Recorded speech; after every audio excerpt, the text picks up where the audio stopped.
Posibleng i-relocate ang mga pamilyang nakatira sa ibabaw ng Tungtong Creek sa boundary ng Las Piñas at Parañaque para sa proyektong kontrabaha. DPWH tiniyak na bibigyan sila ng tamang compensation at maayos na lilipatan.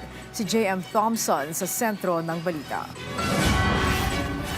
Makikipagpulong si DPWH Secretary Vince Dizon kasamang mga opisyal ng Las Piñas City at Parañaque City LGU sa National Housing Authority para mapag-usapan ang relocation plan sa mga pamilyang nasa ibabaw ng Tungtong Creek sa boundary ng Las Piñas at Parañaque. Pinakamalaking problema dito. Yan. So madaming ISF nakapatong sa creek.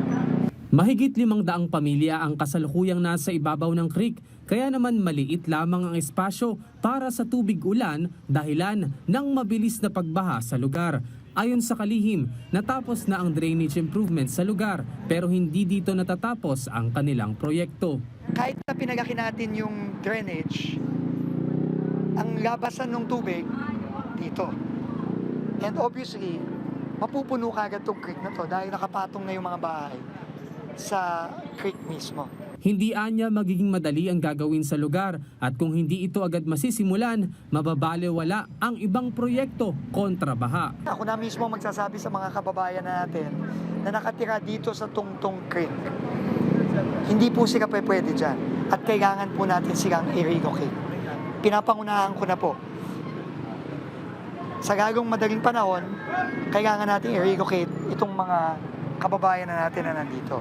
Samantala, pinuntahan din ni Secretary Dizon ang malapit ng matapos na flood mitigation project sa kahabaan ng Marcos Alvarez sa Barangay Talon 5, Las Piñas City. Dahil sa maliliit na drainage pipe sa ilalim ng tulay, bumabara ang mga basura dahilan para mabilis na bumaha sa lugar tuwing umuulan.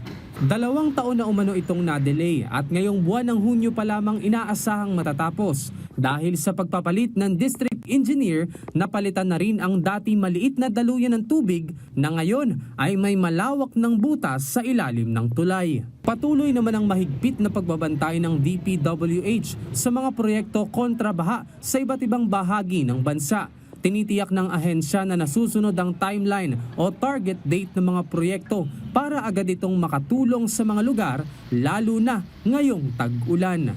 J.M. Thompson para sa Bayan.